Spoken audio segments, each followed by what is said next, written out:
Hello बच्चों, let's read the question. The question says, according to Bohr's assumption, angular momentum is also quantized. Okay, यहाँ पे हमको एक statement दिया गया है और हमको बताना है जो ये स्टेटमेंट हमको दिया गया है, ये स्टेटमेंट ट्रू है या whether it is false. Okay, या ट्रू या फॉल्स क्या है ये हमको बताना है. तो इस क्वेश्चन को सॉल्व करने के लिए सबसे पहले इस क्वेश्चन के लिए इसका कॉन्सेप्ट लिख लेंगे.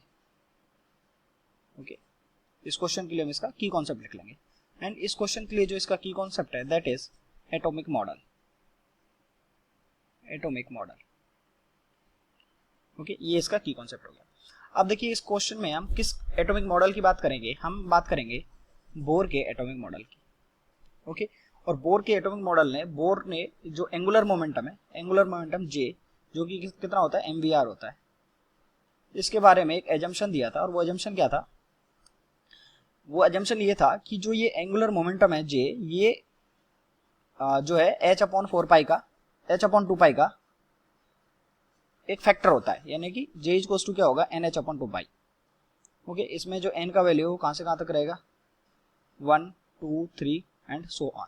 ओके, एंड देखिए यहाँ में जो बोर ने क्या कहा था, बोर ने वो ये कहा था कि जो कोई भी इलेक्ट्रॉन है, ये हमारा मान लीजिए न्यूक्लियस हो गया, तो ये इलेक्ट्रॉन इस न्यूक्लियस के चारों ओर केवल उन्हीं कक्षाओं में चक्कर लगाएगा, उन्हीं ऑर्बिट में चक्कर लगाएगा जिनके लिए एंगुलर मोमेंटम की वैल्यू h/2 का एक फैक्टर होती है.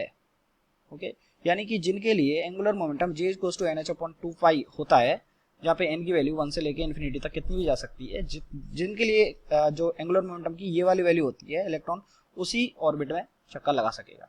तो हमको बोला गया है कि according to Bohr assumption angular momentum is also quantised. तो आप देख सकते हैं एंगुलर मोमेंटम क्वांटाइज्ड हो गया, इसका क्वांटा वैल्यू क्या हो गई h/2. इसका ही गुणा जो है ओके 1 2 3 इससे ये मल्टीप्लाई होता रहेगा. तो ये ऑप्शन, ये जो हमारा स्टेटमेंट है वो कैसा हो गया, सॉरी ये जो स्टेटमेंट है ये फॉल्स ना होके कैसा हो गया ट्रू हो गया, क्योंकि ये भी क्या होता है क्वांटाइज्ड होता है. ओके, तो जो हमारा स्टेटमेंट है वो क्या हो गया true. So our statement is true. I hope you understood it well. Best of luck.